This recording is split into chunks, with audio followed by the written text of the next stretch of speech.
Nature of religious experience.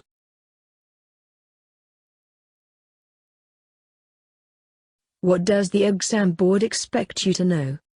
Arguments of religious experience from William James. The aims and main conclusions drawn by William James in his book The Varieties of Religious Experience and the following forms of religious experience: visions, voices, numinous experience, conversion experience, corporate religious experience, and the concept of revelation through sacred writings. The traditional arguments for the existence of God are at best inconclusive. Most philosophers would agree that the existence of God cannot be proved or demonstrated to others. Religious experiences are different, as for those who have these experiences they have authority and convince them of their religious beliefs even more, or in some cases persuade them to change what their beliefs actually are. Over 30% of British people have felt close to a powerful spiritual force or have had an experience which they might consider as religious. Those who have these experiences often speak of them as being very different to any other kind of experience. They can also produce a change in both behavior and attitudes about the world. What is clear is that there are a huge variety of different religious experiences. These include mystical experiences, numinous experiences, visions, voices, corporate experiences, miracles, and corporate experiences. The main question which we must ask ourselves in this topic: what if anything does religious experiences show?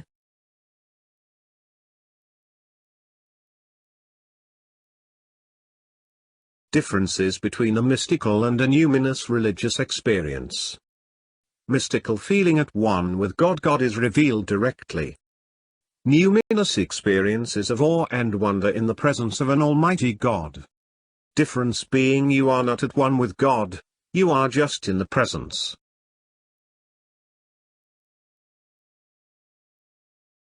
William James and his book The Varieties of Religious Experience, a study in human nature. James was a psychologist and aimed in his book to survey the various types of religious experience and its implications for philosophy. William James defined religious experience as psychological phenomena. However, he did not believe that it caused problems for religious belief. Instead, religious experiences actually were evidence of a God. Although some psychologists viewed religious experiences as evidence of some kind of mental disorder, James disagreed and placed such accounts as central to any understanding of religion. James focuses on mystical experiences chiefly in his book. As a mystical experience is something which is difficult to define, James recognized this and proposed the following 4 criteria as the characteristics of a mystical experience. Passive: the experience is not initiated by the person experiencing it, but rather they have a sense that something is acting upon them. Ineffable: the experience is beyond proper description. No adequate description can be given in words. Neetic: despite the ineffability, mystical states are not just feelings. The experience gives the mystic a deep and direct knowledge of God. Transient: the experience is temporary and cannot be sustained, although its effects may last a long time. It can develop and deepen with each subsequent experience. James' conclusions. James argues that religious experiences are psychological phenomena that occur in our brains. However, he does not believe that it is as simple as that. James also believes that these religious experiences may also have a supernatural as well as a physical element. James' conclusions rest on 3 principles: empiricism, pluralism, and pragmatism.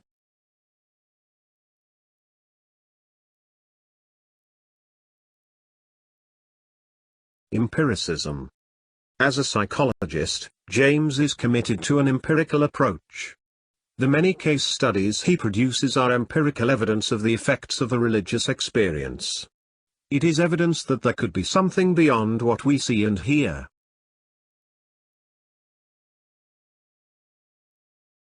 Pluralism. James' research into experiences in different faiths led him to conclude that they were similar. Those having experiences may be experiencing the same ultimate reality, which is then interpreted into the second-hand religious belief structure which is most familiar to them.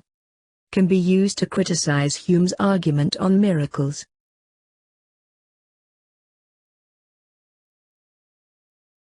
Pragmatism. This concept is vital to an understanding of James' work. As a pragmatist, James believed that truth was not fixed and that what is true is whatever has great value for us. Therefore, on observing the effects of religious experience, we have to conclude that truth can be found in religion. We can see this from the outcome of the religious experience. People change their ways after having an experience. Responses to William James' theory. James claimed that religious experiences are the primary source of religious belief.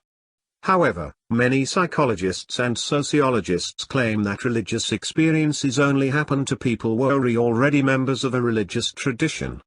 It is, however, also the case that religious experiences do sometimes happen to those who have no connection to any religious tradition. Mackey argued that if mystical experiences are explainable psychologically, as James said they are, then mystical experiences can have no authority even for the person who has that experience. How can we trust our minds? Mackey suggests that people who believe mystical experiences are authoritative are insufficiently critical.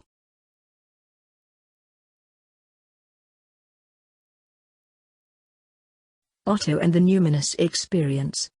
In his book The Idea of the Holy, Otto argued that all religious experience was numinous in its nature. He talks of it being an experience being acted upon outside ourselves. It is described by Otto as being mysterium, tremendum mysterium because of the mystery of the experience. It is felt but cannot be described. Tremendum because of the awe-inspiring terror, almost a sense of dread in the presence of an overwhelming being. The experiences provide a reference point. They help us to understand more about God. Ideas about God may be developed when believers reflect on their experiences, but ultimately the encounter with God is inexpressible. Numinous experiences are key to understanding the spirituality of many religions. Otto claimed that there was no religion in which it does not live at the core. Without it, no religion would be worthy of the name. Otto was greatly influenced by Kant. Otto recognized that God could not be known through sensory experience, nor could he be known through logical argument. For Otto, God is wholly other. He is a being that is completely different and distinct to human beings. We cannot know God unless he reveals himself. However, the numinous experience is where God reveals himself, and his revelation is felt on an emotional level.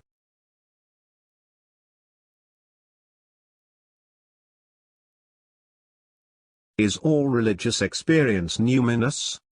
Otto seems to imply that the numinous experience is a once-and-for-all experience, which implies there can be no further religious experience.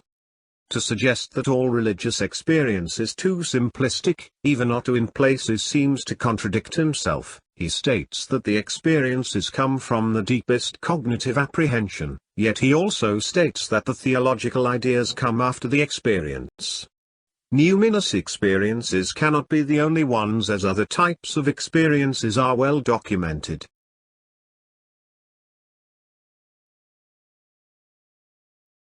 Other understandings of religious experience.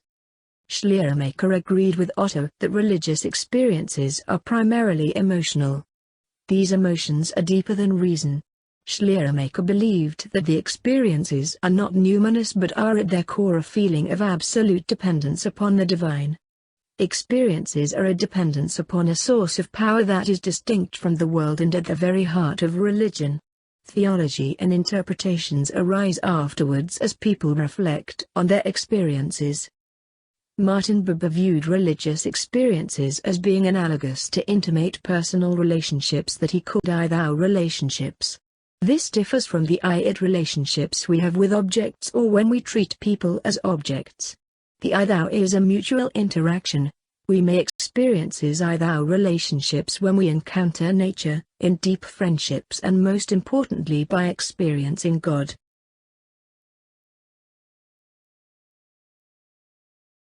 Visions and voices. Visions occur in a variety of forms and in various faiths. These vary from visions of the Prophet Muhammad for Muslims, or what Saint Teresa of Avila experiences, inner visions. Some thinkers refer to these kinds of visions as intellectual visions.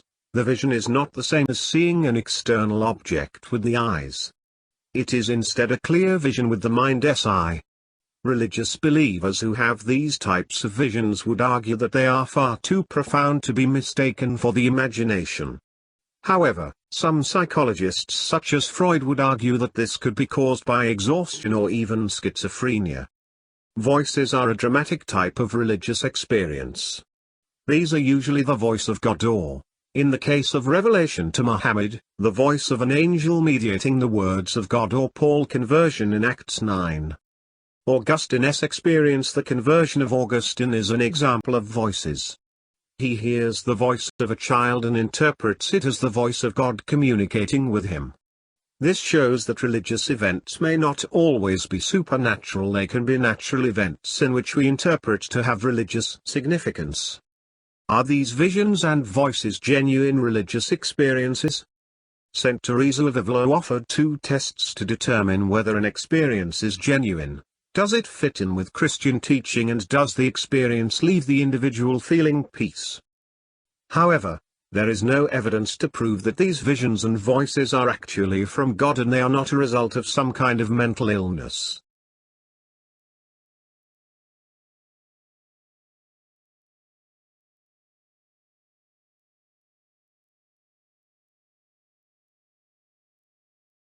Conversion and corporate experiences. Conversion experiences. Although it is not empirically possible to detect a religious experience, the changing result of that experience is something which can be detected. Often after someone claims to have had a religious experience, they experience a dramatic change in their lives. If this change was over a period of 20 years, no one would see this as being unusual. However, for such change to occur so dramatically over days and weeks is for many believers a powerful piece of evidence for the existence of God. This can be seen in William James' argument. He believed that the truth of the experience can be found in the results. Therefore, a dramatic change in behavior and lifestyle of an individual does count as empirical evidence of a spiritual experience. However, other thinkers saw the process of conversion in different terms. Transformations in terms of our priorities and ideas do occur for all of us as we go through life. The changes are usually gradual. Sometimes crisis-type events can cause rapid transformation, so conversion can be seen in the same psychological light. Edwin Starbuck's study of conversion prompted him to draw parallels with finding our identity in adolescence. Most religious conversions occur to people between the ages of 15 and 24. Therefore, these conversions don't have much religious significance. Not everyone agrees with Starbuck's conclusions. Although in conversion the person is choosing to believe and follow God, a lot of people who have religious experiences say that there is a large element of passivity. In other words, there is a kind of feeling that something is acting upon them. Also, some theists recognize that there are psychological elements to conversion, but to reduce conversion to simply a psychological phenomenon fails to address the question of the cause of the experience. It is too simplistic to say that conversion experiences are simply caused by psychological problems. Corporate religious experiences. Corporate experiences are experiences that happen simultaneously to a large number of people. E.G. 1994 Toronto Blessing, when large numbers of believers reported being affected by the Holy Spirit. Some of subsequent phenomena of this meeting involved crying, laughing, rolling on the floor and animal noises. Supporters of this blessing took these events as a sign of a new move of God. However, skeptics suggested that the explanation was likely to just be mass hysteria. Corporate experiences may seem more impressive as there are a number of people having the experience. All other experiences are private and impossible to verify. As there are a larger number of people being affected by this, it seems more likely that it actually happened. Critics of the Toronto Blessing examine sacred texts such as the Bible and question whether the experience fits in with what is revealed in God's nature elsewhere. Wilkinson and Campbell note that it would be necessary to evaluate each person's experience, as some might have been carried away with the atmosphere. Some might fake the experience relates to mass hysteria.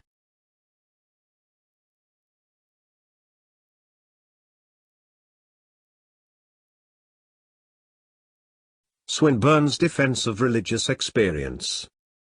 Swinburne suggested that there is no reason why claims of religious experience should be treated any differently to ordinary empirical claims.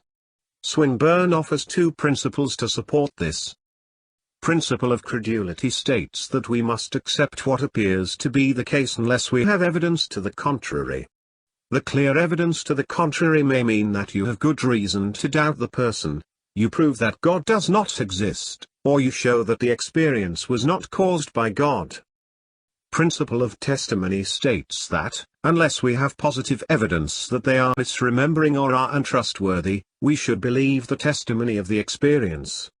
Swinburne claims that other things being equal, we usually think that what others tell us that they perceived, probably happened.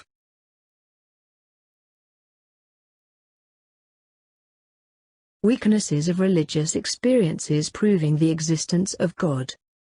There are various alternative explanations of religious experiences found in psychology, physiology and sociology. If we can explain experiences naturally, then there is no need for an argument of a divine cause.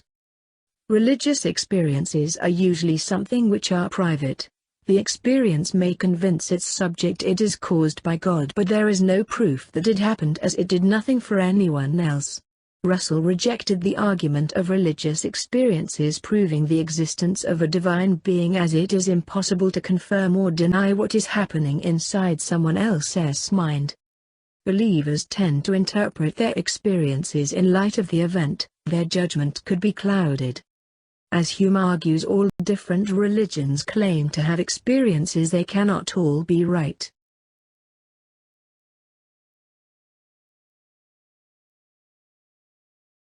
Challenges to religious experiences. Challenge 1: Psychological explanations. There are well-documented psychological explanations of various forms of religious experiences. Feuerbach argued that the idea of God is a human projection. All the attributes of God are in our nature. They are human aspirations or desires, e.g. all-powerful, etc. Freud believed that human religious behavior was a neurosis caused by childhood insecurities and the desire for a father figure to protect us. According to Freud, religious experiences are hallucinations that have a simple psychological explanation. Just as dreams are caused by deep desires which we are unaware of, religious experiences are also the product of our subconscious and are caused by the desire for security and meaning. If they prove that God exists, then we no longer need to fear death. However, not all psychologists agree with this, the obvious one being William James, who accepted that religious experience had a psychological dimension, but did not agree that this meant religious experiences were just psychological events. Carl Gustav Jung accepted the reality of numinous experiences and argued that development of the spiritual aspect of us was essential to a psychological wholeness. He stated that we all had an idea of God shared within a collective unconscious. Challenge 2: Physiological explanations. Over the past 20 years there has been much interest in the physical explanations of religious experience. Much of the work has focused on the function of various areas of the brain. Some scientists suggest that there are neuropsychological mechanisms which underlie religious experiences. They refer to the causal operator and the holistic operator within the brain. These seem to show up on brain scans done on mediating monks. However, counter to this, some thinkers believe our brains are wired up in such a way that we have to experience God. Challenge 3: It is logically impossible to experience God. A key objection to religious experience is derived from the philosophy of Immanuel Kant. Kant argues that our senses can only experience things in the empirical realm. It is impossible for us to experience what is beyond this world. We do not have the capacity to do so. Our senses are finite and limited. It is impossible for humans to experience an unlimited God. However, others argue that it may be possible to experience God if He chooses to reveal Himself. William Alston argues that religious experience is similar to our normal sensory perception. There may be an aspect of our human minds that is able to experience God. C.D. Broad gave an analogy of a society of blind people where some evolve the capacity to see. Those who were still blind would be skeptical of the information given by those who can now see.